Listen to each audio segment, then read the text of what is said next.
A video today and take a little time to talk about serial wagers and how I approach them. And I am by no means an expert, but I want to show you, first of all, my website. I'm on the Triple Crown news page, which has the Belmont blog up and some news. Um, I also provide all my sheets for free at Lone Star for the meet. So I've got June 4th posted here, and I show a couple of the weekend races. Today's sheets, you have to be a member to get this, but I've already got Belmont Stakes Day up, and I've got today's sheets, and I've even got tomorrow's sheets up. And then I always post yesterday's sheets. So I've got right here, I got Monday's 531, and I've also got Tuesday's June 1st. So all this is available. Now, what we're going to be talking about today is yesterday's Parx races. So I'm going to open that up, and you got it pulled up. And I'm also going to be looking at the results, which I've pulled up for Parx. Okay. So first of all, when it comes to serial wagers, I caution everybody because a couple things. First of all, there are some things you just can't handicap for, and that I call that chaos, things that are just extremely hard to predict. And one race of chaos can knock you out unless you try to anticipate that chaos. And also, some races in a sequence are just not that good to bet on. So those are two things I caution people on. And then, but from a budget standpoint, I personally want to spend most of my money on solid win bets and only about 20% of my money on exotics, whether that's an exacta or a daily double or a pick four. That's just the way I want to operate, okay? I want to leverage most of my opinions on wins and then use exotics to maybe expand the wealth opportunity, okay? But if I don't have a good win opinion anywhere, then it's probably not a great sequence to bet on.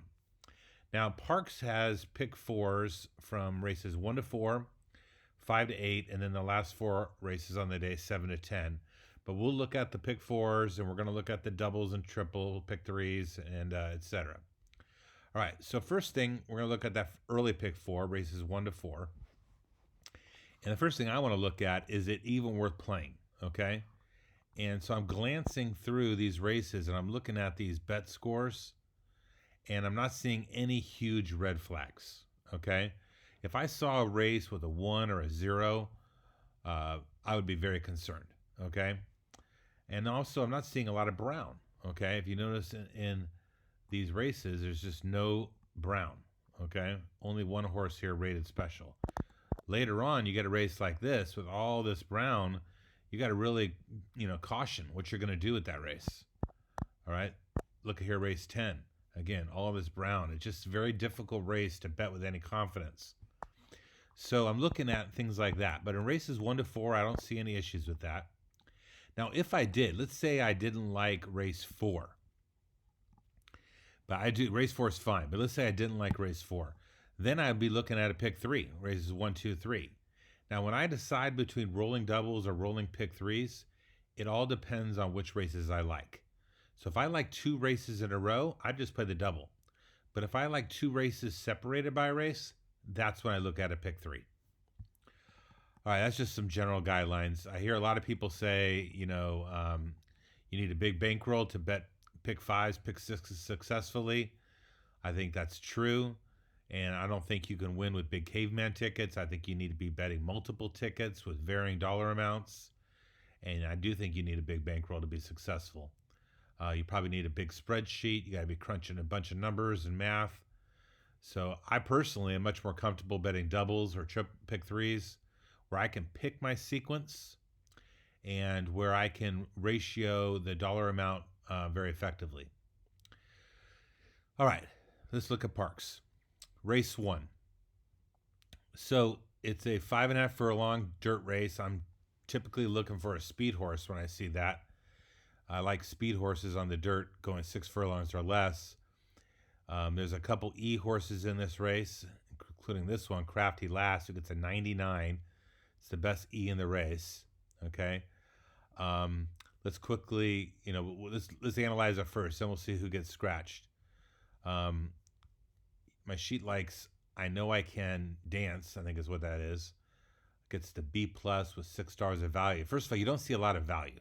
Okay, and you see one of the things I look at for serial wagers is the ones in the rank column. Okay, 3 horses get the one. Okay, and then this horse gets 4 2s. That's significant. When I see 2 or more 2s, that's significant. So there's 4 horses that look like they're worth betting. But the horse I like the best is I Know I Can Dance. But from a speed horse standpoint, Crafty Lass makes sense. By the way, both of those get the highest energy in the race.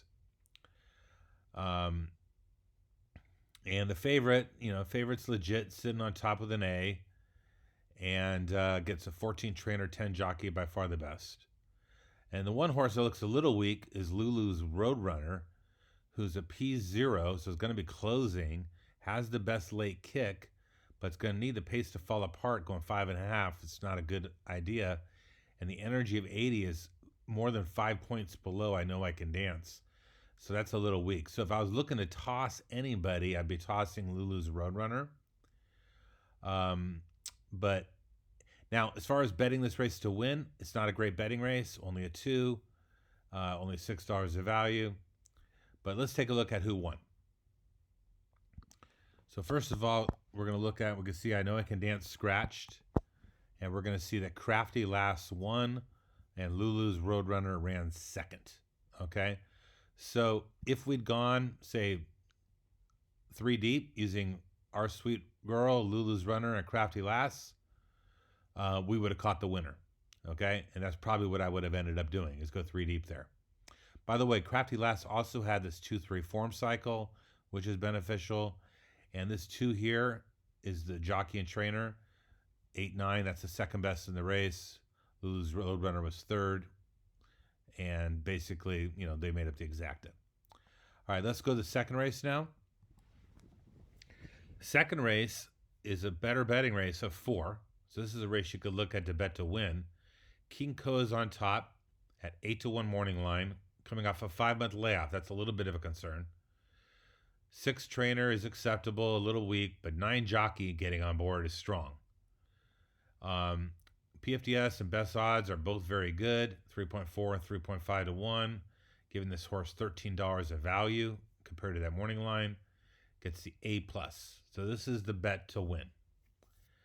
And potentially is a single. Now, what I'll look at as I'm going through my sequence building a pick 4, I'll look at hey, who's the best bet for a single? This is certainly a candidate.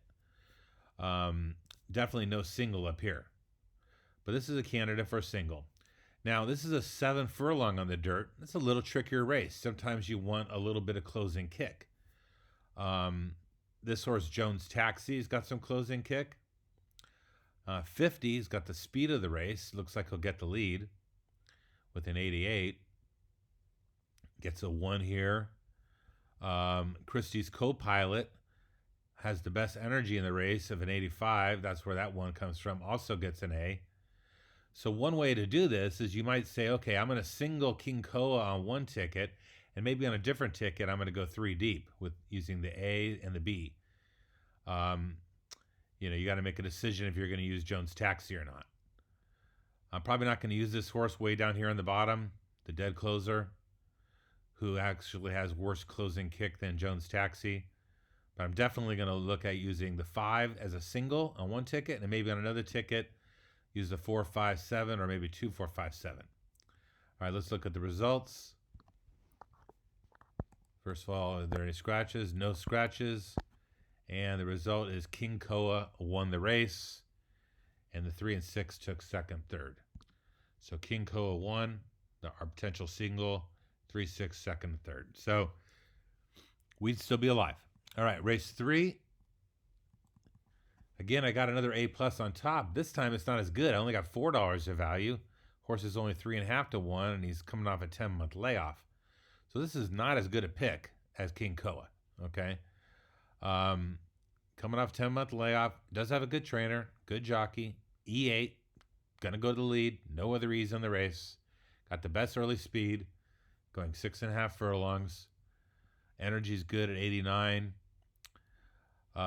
Gets the A plus. Okay, obviously a must-use horse. Beto's Girl, the favorite. It's got a couple ones. Probably got to use. Originally From is a long shot. Got $13 of value. Gets best jockey trainer. Gets second at PFTS odds at 3.6. That's a must use. So I'm going to use those three, this A and these two Bs. And then, what do I do with this horse? So this horse, assume coming off a 9-month layoff at 3-1 with only a 4 trainer. Maybe I take a stand against that one. And then the other one is this Wishes and Dreams. Closer, going 6.5, got the best late kick in the race, 92. That's the debatable one. A little bit weak here, kind of a weak C. Maybe you make a backup ticket where you use that C with maybe only A's. But, I think the main horses to look at are the 5, 3, and 1. All right, let's take a look at the race. First of all, was there any scratches? No scratches. And the winner was the 5, My Best Friend. Second was the 3, Beto's Girl. So came 5-3, exactly like this says.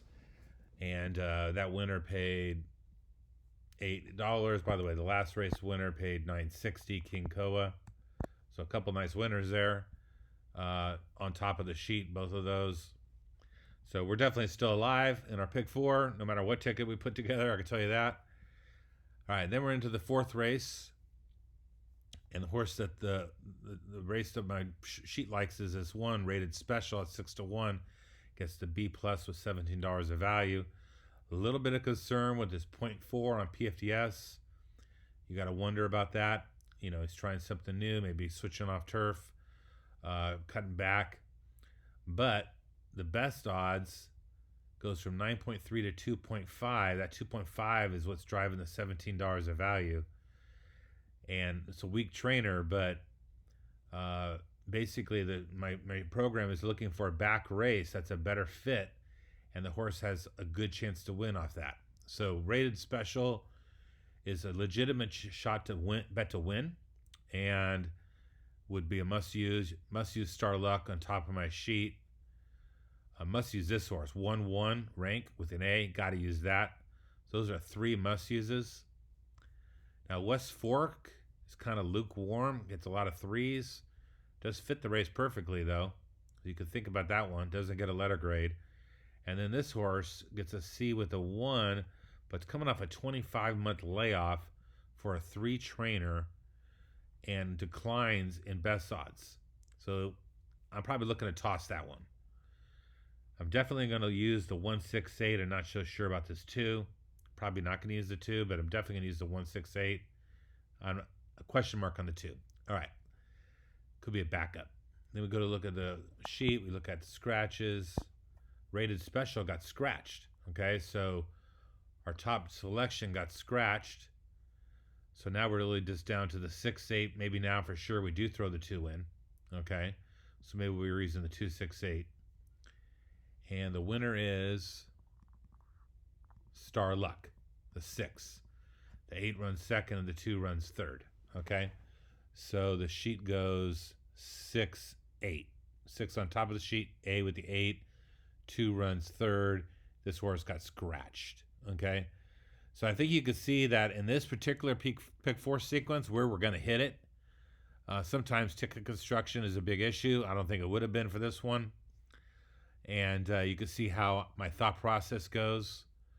The pick 4 paid $216.90, so we would have definitely made a nice profit. Okay, let's move on to race 5. All right, race 5 is a route on the dirt. Favorites on top with a 1-1 and an A, so that's going to be a tough horse to beat. This horse gets the best bet in the race, C plus with $15 of value, with a 12 trainer, okay, and a 2.5 best odds. That's why this is driving this $15 of value. This is a horse I'd be looking at very hard, especially as a win bet. I'm not going to be able to throw Dance de Oro out with 2 1s and an A. So I think this is a win bet, and these are 3 horses you got to use. There's basically no pace in the race, so I don't think these closers are going to do anything. It looks like a 3-horse race to me, pretty easy. We should survive with the 3, 2, or 1. Let's take a look. Race 5. No one scratched, and the 6 wins. So the 6 wins. Big City Ralph, bottom of my sheet, did get this one little 2. So this is what I'm talking about with chaos. And now, okay, what I will say is this horse has what I call the over-jocked angle. I actually have a blog on this topic where you have a really bad trainer and a much better jock, and was 8-1 and ended up going off at 12-1. Didn't take any money, but that horse wins. So, I would have been wrong. Any ticket I put together would have been dead. Now, I forgot to look at the other races in the sequence. This is race 5. This is race 6. Gets a 4. That's strong. No issues. Now, race 7, a little bit of an issue. Okay? All of this chaos here. I don't like that race. Race 8's okay. But if I had bet a pick 4, I can almost tell you I would have gone all probably in this race right here. Or I would have just skipped it. And honestly, what I probably would have done is probably would have just focused on a daily double, race 5, race 6 daily double. But either way, I would have lost because I would not hit race 5. Race 6, Stormbeam. 6-1 morning line, 6 on top of my sheet, A+ with 13. That's a definite win bet. Goes from 7.9 to 2.9 on best odds. Races 8 furlongs on the dirt. There's a couple E horses in here. This horse looks too slow early, West Horizon. But Lorden's Love should get the lead. Stormbeam as the best late kick will need to close to catch him. Penance is the morning line favorite, only ranks 3rd on my sheet, but does have the best energy, 78, gets a 1. Brisnet Power number 1, PFTS odds number 1. Does decline 3.3 to 9.4 on best odds, but gets 3A with 3 1s. So it's going to be, I'm going to definitely use that one. I'm definitely going to use Stormbeam. And I'm not using this Tokyo. Okay, this weak C with no value, not using that. I might consider using Lorden's Love because of the E6 84 going to be on the lead. I got to run him down. Oh, there is another E here. E8, E6, and E6. Okay, so there's 3 E's now. So you could say that maybe Lorden's Love is going to have worked hard for it and will come back to the field, and then you could just use the 1 and the 6 and be done. 2 2s, that is something I look for. I look for any 1 or 2 2s. You could possibly use the 2. Maybe use the 2 on a backup ticket, I call it. In a backup tickets, I usually go skinnier in the other legs, but I'm definitely using the 1 6, and 3 and 2 I'm using on backup tickets. So let's take a look at how that went. And 6 is my win bet. First of all, are there any scratches? Ola Princess was scratched. That's down here at the bottom. And the winner is Penance, the 1. 6 Stormbeam ran like crap. And it goes 1-2. All right, so looking at the race, the 1 wins. That was a must use. The 2 ran second. So I would have survived in my pick 4 if I played 1. But I was already dead in race 5. Doesn't matter. I would not have started a double in this race. I would not have played a double into this crappy race. Probably the only thing I would have done in this race is bet the 6 to win, which would have been a loss. Okay. Race 7. Again, these are races I just don't like. There's just too much uncertainty. This horse is one of the favorites. Gets an A with 2 1s. Certainly capable of winning. This is a turf race. This horse here has got incredible late speed, is one of the morning line favorites.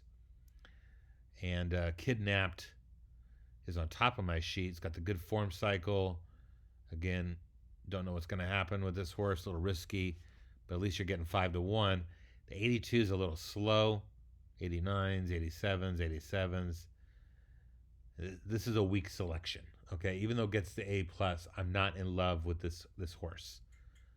Honestly, I would pass this race. I wouldn't even bet it. But let's take a look at who won. The 14, Sugar Ray 2-1.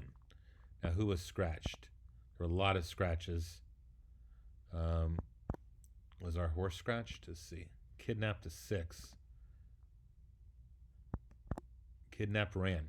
Went off at 11-1 and ran like crap. The favorite won. You know, no way I'm going to bet that horse is 6-5. And the 9 ran second. So, I mean, that would have been a good race to pass. Okay, it came 14-9. And I probably would have passed. All right, race 8. So I'd be looking now at either the late pick 3, okay, or maybe a daily double. So I'm looking at race 8, 9, and 10. And the 10 has got all these problems again. So no way I'm touching that, okay? So I'm really looking at the race 8, 9 double or win bets, okay? And again, the focus of this discussion today is serial bets. Now, race 8 is 8 furlongs on the dirt, and there's a lot of ease. It just jumps right out of me. A lot of ease. The top E is this one, E6 and 91, but it's going to be under some pressure. Even this EP7 is going to be up there. So could set up for somebody closing from behind. The best one to do that is this Wonderwall, coming off a 2-month layoff, or a 9 trainer, 7 jockey. I don't like this. I don't like 4.8 to 13, but 4.8 is pretty good. That's third best. 1.9, 4.6, 4.8. And the pace does set up. So, I mean, I'm thinking about this horse, Wonderwall. Not a great price. These two horses get the K+ and the A. Now, K pluses, I'll tell you, they don't come around that often, but they win like 40% of the time. And this horse certainly could win with 3 1s. And then this horse can win Flight to Shang, who's the best speed in the race, with 2 1s. I'd probably toss all the other early speed, and then I would look at this Wonderwall as the closer with all that speed. And that's what I would play. I probably wouldn't play this weak C. I'd play this 3, 6, 7. But the problem with playing 3, 6, 7 is you're using the 3 morning line favorites. Okay? So, and you're playing a double, you can't do it. So if I'm playing a double, this is a tough one. I'm probably just playing the 6 to win. I'm just singling the 6. I mean, it's a K+, and so obviously going to be crappy odds, and then just try to string 2 races together. Okay? So let's take a look at what happened in that race. That's the race 8.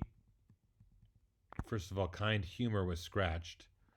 Kind Humor was this 2, okay? One of the E horses. And Hybrid Eclipse wins the 6. Goes 6-3-5.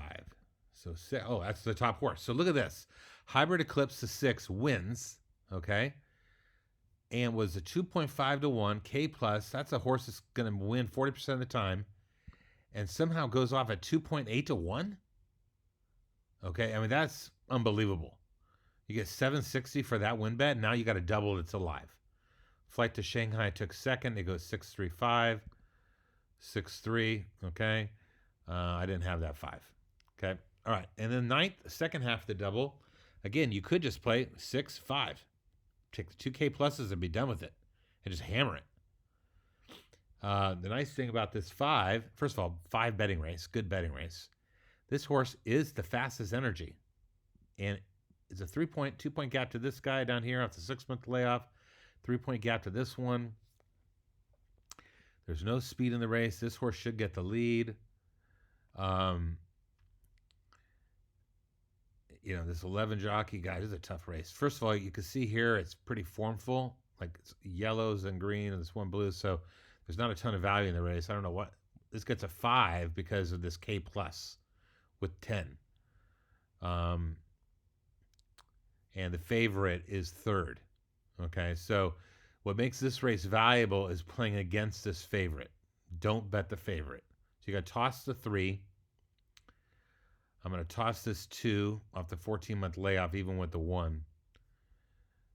And I'm looking at basically the 5. Maybe you're playing a 6 with the 5 straight, or maybe 6 with 5, 6 with 4, but play maybe the 4 a little bit smaller. So maybe a big double 6-5 and a small double 6-4 would have been the way I did it. And then I'm alive. Then I don't even have to bet to win. Okay, so I'm alive going into this race with probably the 5 and 4. And the winner is the 3, D Cuppage. 5 sucked as the favorite. That happens. 4 ran third, and D Cuppage, the 3 won. D Cuppage was this one. Okay, so I was wrong, and the morning line favorite won. But anyway, all right, there's one last race. We'll show it. I'll just tell you right now, this is a race I wouldn't even bet. The A-plus horse has coming off a 19-month layoff and is the favorite. I'm not touching that. Everybody else is completely unpredictable. This horse is a little bit interesting, Barn Queen, because he's 6-1. 66 energy is solid, and gets a 1 for PF4 best odds of 4.2. Gets a B. I mean, I would think about Barn Queen. That's it. Just a win bet on Barn Queen. And we'll take a look at it. Barn Queen did race, and Barn Queen took second. Okay. Now, Barn Queen was 1.8 to 1. Got bet down basically to the favorite. I'm not sure I would have even bet that based on those odds, because if you look at my value, Barn Queen was valued off a 6-1 morning line based on a 4.2 best odds. If it's bet down to 1.8, probably not touching it. But Barn Queen did run second, and the winner was Two Docs Rue Majestic, the 2, who is down here, and no chance I picked that horse. So, I mean, that's why this race is a pass. All this unknown chaos and maiden claiming, bad betting race, top horse on the sheet, 19-month layoff. So this is a pass race. So anyway, I went through a whole day's cards. I know I took a little while, longer than I normally do on these videos, but I really wanted to try to give you my perspective on serial wagers and how I go about it. And hope you guys will comment or send me questions. Thank you so much.